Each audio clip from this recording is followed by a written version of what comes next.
Welcome to a peel yourself off the mat Monday edition of Bury Your Bookie. A lot of people are doing that after a massive degenerate weekend that included virtually everything you could imagine.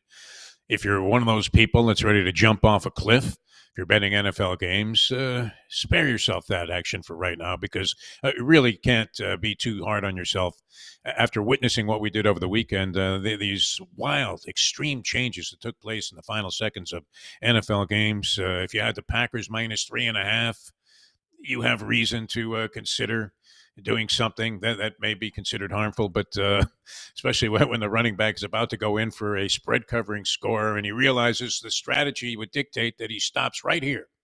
So he goes down at the 1 yard line, and your bet goes up in smoke if you were back in the Packers. A very logical choice there against the lowly Jaguars. Dolphins up 9 in the fourth quarter. They end up losing, and the wildness of the turnaround. If you had the Browns straight up, you had to be somebody that should be considering therapy over the red-hot Baltimore Ravens. And what do? They wheel out Jameis. A pick is about to happen, Winston, and he guides them to a thrilling victory in the final moments of that ballgame. So a lot of stuff juxtaposed in the NFL over the weekend in the final seconds. Every game, it seems, comes down to a wild finish. A lot of luck involved in the outcome, including the Commanders game, which was absolutely insane against the Bears. That's one that I actually turned off, thinking that the Bears had it in the bag. And in the final 20 seconds, of course, the Hail Mary hits, and the Commanders end up on the winning side. Now, if you are betting these games, and the Boonies are out in force also, calling for the head and the job of one Aaron Boone after a complete blunder job in Game 1 of the World Series. If you're betting games, basketball fans, it's that time of the year again. The NBA is back. From the opening tip-off to buzzer beaters, BetOnline has you covered. The best odds, the biggest promotions, and live in-game betting on all of your favorite teams. This season, every game matters. BetOnline has every stat, matchup breakdown, and live odds to bet on during the game itself. And it's not just the NBA. BetOnline has odds on everything from football, MLB playoffs, NHL action, to political props, with the election just a week and change away. Head to the website today to get in on all the action with America's most trusted site for online wagering. BetOnline, the game starts here. All right, maybe you got touched up a little bit over the weekend. Our guys actually had a pretty good week, as we went a combined 8-4 on the show with Scotty M, who joins us every Tuesday. He went out on a limb, picked 5 games, and ended up having a 3-2 week. The Troy West went down in flames with a lot of people with the Dallas Cowboys yesterday, not figuring for 1 second that the San Francisco 49ers, who had been battling a lot of injuries, Ayuk out for the season, McCaffrey hasn't played yet, was doubtful about Deebo Samuel. He ended up playing in the game. Brock Purdy was looking like every bit like Mr. Irrelevant, and he was unable to really shake loose a very sorry streak that he was on. And sure enough, he shows up yesterday. But a couple of our guys got touched up on that Dallas Cowboys San Francisco game, and we ended up 8-4 with Troy West going 2-1. The professor, who was ice cold. I mean, this guy was colder. He was on a streak that he was colder than Ted Williams' head. Is he still frozen somewhere in Arizona? Ted Williams, did they remember the kid put his head in some cryogenics lab, and I don't know if that's still going on or if he's been emancipated yet and liberated, Ted Williams. But the professor was just that cold, and you do go through cold streaks. If you listen to the guy, you realize that his line of logic is not only well-researched, but comes from a very solid opinion. And nonetheless, he managed to lose like 7 straight games here on the show, but he's broken out of it in a big way. And he was our leader as he ended up at 3-1 for the week. So 8-4 overall. We'll see if we can do it again. We have our preliminary perusal game going tonight. And that's been my theory, that just take a quick glance at the lines when they first come out, see if there's anything that jumps off the page at you. I'm hearing a lot of kickback coming from the other side, pushback coming from the other side, saying, oh, no, the Giants are going to be good in this spot. They take on the Steelers on the road tonight. Daniel Jones, do you always have to mention the money when you got a guy who's like falling on his face? It's unfortunate, but the equation definitely is always made with Daniel Jones. Yeah, they gave him $160 million. Can you believe this shit? For what? That could be said about a lot of quarterbacks. The money they paid Deshaun Watson not looking too good. Not sure where it's going to go with Tua Tagovailoa after the Dolphins' disastrous loss yesterday. But Daniel Jones on the road So far, not bad. He threw for 99 yards last week. Steelers do everything well that the Giants do not. And it's conversely both their offense versus the Giants' defense. Tailor-made for success for Russell Wilson, and conversely, the Giants' offense against the Steelers' defense, ringing death. I mean, it has a big, fat, round number written all over it, 0.0 in terms of point productivity. The Giants have covered a couple of spreads on the road, so that would be another negative. And yet, I don't anticipate them playing well in this game against the Pittsburgh Steelers. Russell Wilson had a little bit of a luck element going for him last week. I'm not sure that these passes were going to come right out in the text of fundamentals. But nonetheless, he managed to complete them, and looked like he had provided a spark for the Steelers' offense. That was their suspect unit with Fields in there. And even though Fields seemed to be doing well enough for them to have a winning record, Russell Wilson provided a little spark. So I'm even more optimistic that my preliminary perusal pick from last week will come through tonight.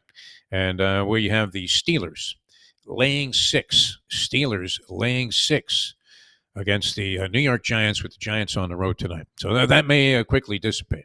As I said, I mean, the final seconds of all of these games has become so crucial that I actually pulled one of those deals where I thought the Bears had the game in the bag, turned away from it on TV. Wow, look at what's coming into focus here. It figures that we have a Jet fan trying to navigate his way through some technology, and I'm very curious to see. Now, it's good. You look like somebody that's going into witness protection right after the trial here, and now you've frozen up a little bit. As we're trying to bring in a gentleman named Jersey Kyle Martinez. He's the ultimate Jet fan, but he's having some trouble here.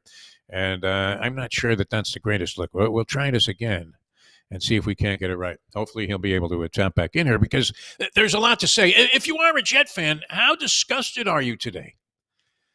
What are the answers? They've done, and look, I thought it was probably an okay move. You don't know if it's going to work out with Aaron Rodgers. The guy was coming off a season of just a massive indifference that he had exhibited while he was with the Green Bay Packers in his final season there. The acrimony had surfaced. We know the guy to be a little bit of a weird guy. Hell, this is a guy that was driving around with Danica Patrick at the wheel, as we've talked about on the show. Anybody that has the balls to do that would step into the ring against the toughest fighters of all time, Mike Tyson in his prime, and fear nothing. So Aaron Rodgers, you're thinking, all right, he wants to distinguish himself as, I don't know if he's concerned about being the greatest of all time. I think people are always going to give that nod now to Tom Brady, in spite of the greatness of others that preceded him. The rings, if that's going to be a criteria, then you kind of have to look at that. But, wow, Aaron Rodgers going to the Jets, you would have thought, and they paid a pretty steep price to acquire his services. And then on top of that, they put a lot of money in his pocket. Woody Johnson has that. Every time you use a fucking Q-tip, you're paying Aaron Rodgers. And never mind the talcum powder thing, the baby powder thing. That didn't work out so well. But anyway, you would have thought it would have been a good thing, no?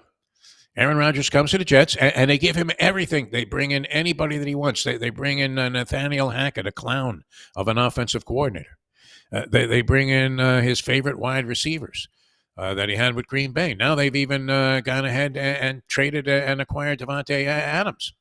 And you're saying, what else do they do for this guy? They provide him with a butler, his own personal butler, anything else that he could possibly want. They've done to accommodate and appease Aaron Rodgers.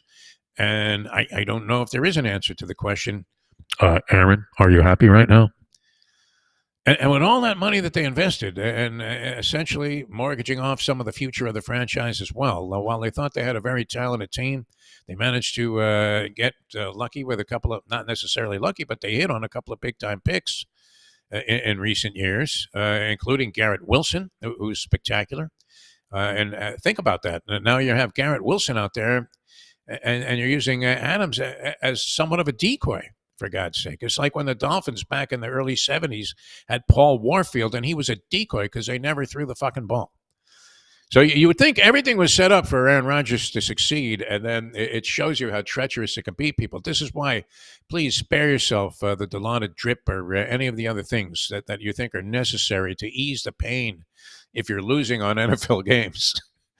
Because how could this not work? It's amazing. You lose to the fucking Patriots. That is a disgrace. And it was one of the reasons that we wanted to talk to Jersey Kyle, who were having no success linking up on the show. But that being said, he knows what it's like. I used to know a Jet fan, and this was when they were absolutely abysmal. It might have been Rich Kotite type of era. And his theory was that he didn't care. This is when they played 16 games. And he said he didn't care if the Jets went 2-14 as long as the Jets' 2 wins were against the Miami Dolphins. So this is a group of people that is very much used to not even a defeatist attitude. I'm talking about total resignation that they're never going to be any good, that their last big game was in 1969. But that was awful yesterday. And the Jets, for some reason, are met with wild and rampant optimism among line makers. Oh, my goodness. What the heck? If we can hear you, that would be a good thing. I don't know what kind of fiasco that was, but after all is said and done, knowing where you live, that looks great. You look like you're in some studio that was just set up. How are you, Jersey Kyle? Knowing where I live or knowing what I drank might be the question. Well, I mean, it looks like you had the place converted. Did you have some interior designer come in and decorate this thing so you would look good in the shot? I just threw the last one of the drunks out of here about 10 minutes ago. We were just here all night. All right. Well, I was having a ramble and fill some time here because we were trying to connect with you. We wanted to discuss a variety of degenerate issues here on the program. But you are a lifelong Jet fan. I will never forget, and the classic example of what it's been like, the denigration that goes along with being a Jet fan, and you shrug it off like it was nothing, like you were Donald Trump, just blocking a bullet with your hand, and then saying, "Hey, good thing I had good hands, I caught it." But yeah, I mean, when we were going through the Boston airport, and you infamously, your only luggage was like a Jet duffel bag that had been torn and tattered and it looked like it had survived, several world wars. You brought it through the airport and you checked it in, and then it turned out what? The guys at Logan Airport pissed on it? Yeah, there was a distinct smell of urine on my bag at the baggage return aisle there. But, that was the Tom Brady years. So, I expected that. Yeah. They literally pissed on your bag. Yeah, that was great. And there was nothing you could do about it. When you went to complain about it, they said, look at the fucking bag. It's a Jet bag. Now, you would have been inclined, though, to take you're a contrarian. I don't know. The Jets were heavily favored in that game. Did you possibly go against yourself here? And put a little wager on the money line Jersey Kyle is, we call him Moneyline Martinez. And did you do it? Did you unload on the Patriots to win the game outright? I did not, but 2 weeks ago, when the Mets, who I am also a fan of, growing up, in the New Jersey area, when the Mets lost last Sunday night and the Jets did too, I said, well, the good part about this is the season's over for both teams. Yes. And I did not expect anything really exciting to happen this weekend. I will tell you, though, that this coming Thursday night, we've got a play that's going to break your bookie this Thursday night. Oh, very nice. The New York Jets are now hopelessly out of it. They have no shot against the Texans, who I think are 6-2. I don't know if I've got that record correct, but a much better team than the Jets.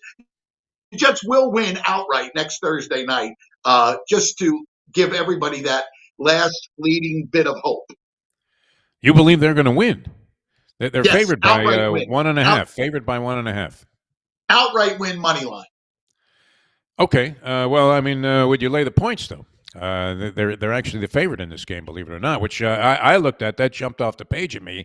I saw fucking Fireman Ed on the toilet seat going, Jets, Jets. And I'm thinking, it's just so odd. You're naturally thinking, just looking at the records, that Houston will go in there and destroy them. I would think that line is destroy them, my friend. If you can get the Jets -3. I don't think you should take that bet. I was thinking after yesterday's games that the Jets would be probably 10-point dogs, a yes. a 3 to 4 point underdog. Yeah, which then I would lean towards, betting the Jets. But yeah, I mean, no, you're not laying any points with the New York Jets. That's for sure. I can't imagine. No. Do you still have the bag, by the way? The I urine do not. stained No, bag? the bet. It finally bit the dust. Because you got a new girlfriend. She wouldn't let you schlep this piece of shit through any airport anymore. And every now and then you have to capitulate to the ways of a woman just to keep the peace because it isn't worth arguing about. But yeah, I mean, for you to give up that bag, you must fucking be in love. Well, you know how that went. I mean, within the first 2 weeks, every article of clothing that I had was thrown in a bag and hauled off to the dump. Yeah, I mean, yes, she new skipped the luggage. Salvation Army because it would have been too much of an embarrassment to put your wardrobe in there. Yeah, you notice I actually have sleeves on my shirt today due to the fact that all the cutoff T-shirts that I was famous for, down on the Jersey Shore are no longer part of the wardrobe. What are you talking about? You got a tuxedo to go to Leslie Visser's wedding, and what did you do? You cut the sleeves off the jacket right away. Yes, I mean, that French tailor down there, in Bal Harbor, Florida, one of the, I mean, it's like shopping on Worth Avenue in Palm Beach or something, and he's like, "You cannot do this. Destroy this jacket like this." Yes, that was your MO. So, when I saw you with the designer luggage the last time we went to Atlantic City, I thought, what the fuck happened to this guy, man? He's lost his mojo. You have it as a degenerate, though, and I'm very. I wish I was going. Breeders' Cup coming up this week. You're going to be out there, and I ran into you at the track Saturday, which is how we, encourage you to say, set this thing up and make it so it works right away. And you did. I don't know what technical prowess you used or called upon. Did you go to some manual or something? Because at first this looked like a disaster was about to take place. Yeah, no, I was smacking the phone against my forehead, which I have a lot more head than hair nowadays. But yeah, no, I mean, it was. Used to be in a studio with stage managers, makeup artists, all kinds of shit. Now, as a now 2 shots of tequila and I'm ready to go. Yeah, no, that's it. But yeah, I had one of those days Saturday though where I never cashed a ticket. That rarely happens where you never cash one single ticket the entire time. I went right up the door. You were ice cold on Saturday. Ice cold. I mean, usually you could pick a few, but I don't know what was going on with you.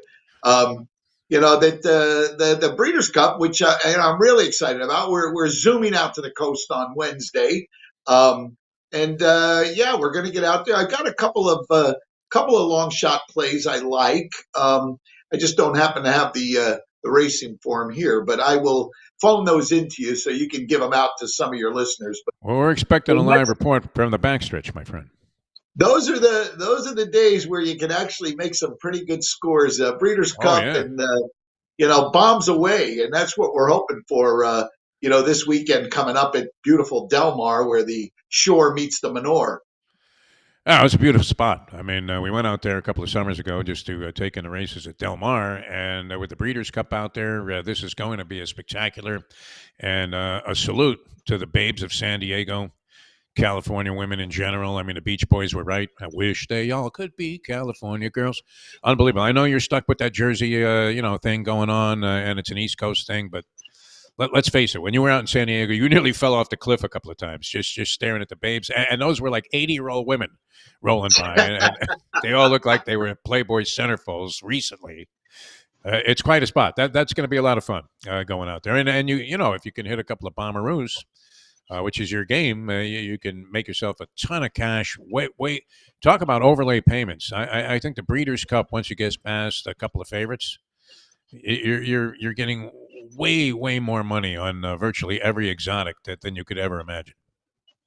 I mean, it's going to be a blast. I mean, you got I think 16 horses coming in from Japan. You've got 20 some odd horses coming in from different European countries. England and France and even a couple of German, shippers coming in. You got the best horses in America, that are going to run in these races. So, yeah, I mean, listen, if you can delve deep into that racing form and find one of those, bombs away, I think you could have a great day out there. I mean, one winner during that card, a price, it makes your whole day. Is Andy Byer still alive? Andy Byer, the great handicapper? I'm going to say yes to that. I've not heard of his passing. And you do the No, I best think dead on Andy Byer impression of all time. And maybe you can appear as Byer from the backstretch of the Breeders' Cup for a special report. yeah, That'd be awesome if yeah, we could put that together that might be the sometime thing. this Yeah. week. That'd be great. All right, and of course, you grew up. Everybody's got a story about how they got into degeneracy, and yours was that you were running bets for your social studies teacher out to Freehold Raceway, which and I know that was one of the reasons that you wanted to start appearing on the show to pay weekly homage to now the soon to be closed. Did they shut the place down yet, Freehold? Is it already a condominium? Because I know the scheduled funeral for Freehold Raceway, one of the, I mean, truly degenerate establishments anywhere in the world, right? If you tell somebody like you do that, hey, where'd you first start going to the track or start betting on anything, and you say Freehold, they go, oh fuck, this guy. Jesus Christ. You may as well Yeah, be a no, fighter from Paterson, New Jersey. yeah. December 28th will be closing day at Freehold Racetrack. I mean, some great memories, as a kid with my, who I want to blame for the millions of dollars that I've lost, betting horses through the years. May he rest in peace, the great Gordon Inverno, who, shoved $200 in my pocket, told me to skip his class and run down to Freehold to bet on a horse named Lola's Victory, which ended up winning and had $20 of my own money on it, and that was Wow. the end of it for me. I said easy game, and the rest is history. Imagine that. Yeah, I was weaned on harness racing at first too, and I didn't realize that Carmine Abatello was just yanking these 3 to 5 shots and letting the rest of the world know about it, especially the criminal underworld. And they were cashing on these fixed superfectas at ratios that were hard to imagine. No wonder they went from seeming poverty to levels of wealth and luxury that you could have never imagined for them. But yeah, that was one way to start for sure. Freehold Raceway, and as a young kid getting involved. Now you do have the contrarian theory. I wanted to explore that with you a little bit because we're big fans of this, which is whatever the public likes, go the other way, and then especially if you run into a known kiss of death, which I've seen you use this play many, many times with great success in sports books, where some guy like Tommy the Electrician will call you. Everybody has a Tommy the Electrician, a complete mush, and he's a giant fan of a certain team, in this case, the University of Miami. We're rolling into a sports book in Atlantic City. He gets on the phone with you and says, I love Miami. They can't lose. I think they were playing North Carolina. North Carolina's getting a few points in the game, and you crushed it on the money line. And then what I love about you is you're so subtle. You will plant yourself between like two guys that are all dressed up, even in New Jersey and University of Miami paraphernalia, and then just the whole time you're sticking it to them. Hey, money line. But you use that contrarian theory a lot, and to great success. Well, a lot of guys will delve into the numbers and the figures, the stats. Our friend Mike Luby Lubitz, who does some of the earlier shows with you in the morning. But yeah, you got to look at the mush. And the mush factor is probably huge. The greatest factor there was. I mean, even on Saturday when you were there, there's a guy across the bar that sits there at the track with us at the sports book. Yeah. And, I heard him announce boldly that there was no way the 5 could lose this race. And right away, I had looked at my ticket and I said, oh, geez, I saw you do that. I have $50 to win on the 5. I need to cancel this ticket immediately. And although this horse I had handicapped the night before, I slept with the racing form. I have ink marks on my face from loving. I love this 5. It was my best bet of the day. And I went up, I canceled my ticket, and I back-wheeled them. For those who don't know, you take the horse, put him in second, and take every other horse and put it on top of that horse. And of course, the horse ran to the way I expected. The horse won the race. The problem was he decided to go to the 7 path on the track and banged into a 20-1 shot, which moments later was declared the winner. And the mush theory, again, was celebrated by me cashing a $200 exacta. So I was very, very happy about that. Oh, So, yeah. No, but that was one of the worst calls I've ever seen. well, it was a bad DQ, but Defo, this goes to show you that the gambling gods do exist. And this was a race in in Aqueduct. Yes, yes. Well, no, and it was perfect because you used the contrarian. I saw you get up and you say, we said, what are you doing? And you said, I'm canceling all my tickets because, Racetrack Dave over there just said that the 5 can't lose. Exactly. And when Tommy the electrician, aka Sparky, aka 220, when he gives out a winner, I just know for sure you got to go the other way. And he's right on course. Yeah. I think out of his last 7 selections, all 7 of them have gone in the toilet. So, this mush theory is a great theory, which, one of our favorite movies, Goodfellas, I mean, Eddie the Mush, he can played kill himself a in the movie. Yeah. That was the actual Eddie the Mush, which was pretty incredible. I mean, they tried a bunch of guys out, and then Chaz Palminteri was kind of running the whole thing. Since it was his show, he said, why don't we just get Eddie to do it? And they brought him in there, and he was actually Eddie the Mush was the real Eddie the Mush in the movie. So is that today's Defo trivia question? True or what false? Was the name of the horse? What was it the again? name of the horse in Goodfellas that they all bet on that day? Started with an R. And, come on. I don't have you. Kryptonite. Kryptonite. Oh, yeah. Kryptonite. I mean, they knew right away. They just fired the fucking tickets in the toilet. Yeah, that would be true.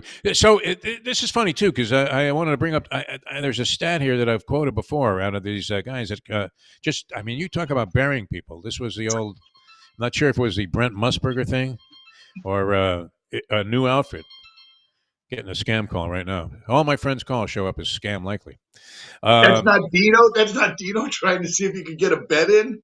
No, I'm not booking his action anymore. He's failure to payment has been a consideration there. That's a good this one. guy, he quotes a stat. It's a small W indicated by a small W, a capital RC, and a plus. And it's a stat, weighted runs created plus. If somebody reads you that stat, you tell them right away to go fuck themselves, no? Well, you know what? When you're looking at his weighted runs created plus, when you're looking at that, you may as well just, look right up somebody's rectum because how many times did these sophisticated handicappers end up being dead wrong? He's recommending the over in tonight's game, Dodgers and the Yankees, if you want to go the other way. But, these guys have become tantamount. All you need is one good mush in your life, and you can win forever. You have a few of them, though, which is the amazing thing about you. And you're not afraid. It doesn't matter how logical their pick looks at the time. You will just defiantly go against them. And it's been giving you a huge ratio of success over the many years. All right, we got to run. Do you have a play on this Steelers-Giants game tonight? Which way are you going there? Everybody, that was when I first looked at the lines that came out for this week. I had to wait all the way to Monday night thinking that the Steelers will pound the Giants tonight. So what do you think? Am I a mush at this point? We gave out Syracuse last week in a game they got beat by 40 points. You're one of those swing guys that you're even, everything's going your way or everything's going the other way. And it depends on, looking at what you did on Saturday, you kind of do. You resemble the Titanic right now. It looks like you're going down. I don't know how your picks are going to be. So, on that, I think I'm going to go the other way. If you're going Pittsburgh, I'll take the G-men, and I'm sure I'm getting some points on that. Plus 6 points on that game. Yeah, plus 6. I think I'll take the G-men and the 6, and I will see you. Small taste on the money line, right? yeah, and I'll see you the next time we can get together for this. Maybe from the Breeders' Cup. I might be able to do that on Friday. We'll see how that works out with the connections and all. It's a good picture. Either that or you hiring a makeup artist because you look 20 years younger than you did on Saturday, and you were winning. So, I got Defo. Come on, listen. You're a very nice guy, and you're great with the compliments. But I look like Wepner after the Ali fight. Please don't try to make it any better. You look like Wepner when we saw him at that bar outside of Patterson, where he was delivering liquor later on. All right, thanks, Jersey Kyle. A pleasure, my friend. Thanks so much for joining us here on the show. Thanks for Appreciate it. having me. All right. Have a great day. Insufferable Jet fan. No, he knows, though. Jet fans are resigned to the fact. It's not even like you're worried about your team. It's a resignation. They know that they're and that would be the first thing that struck me in open opposition to Jersey Kyle, that making the Jets the favorite over anybody right now. Very much like the professor said about Michigan laying 5 to Michigan State, which they did win the game outright by 4. Nonetheless, we come up a winner. All right, like I said, an 8-4 week. We'll get another one cranking up for you with some selections from Scotty M tomorrow. We'll be joined by Trey West. He's been on fire. He's been very consistent on the show, winning every week that he's been on with us. I think at a 2-1 clip. 1 week he swept the board at 3-0. Nearly did it, although Dallas, once again, mysteriously unable to cover, getting 4.5, getting 5, I think, at post time against the San Francisco 49ers yesterday. So we'll have Troy with us on Wednesday. Mike Jones should join us on Thursday's show. And the professor, who is bouncing back. I told you this kid was good. He goes a robust 3-1 on the show for us last week. So we managed to make you guys some money. And hopefully helped you go out there and bury your bookie. We'll see you next time.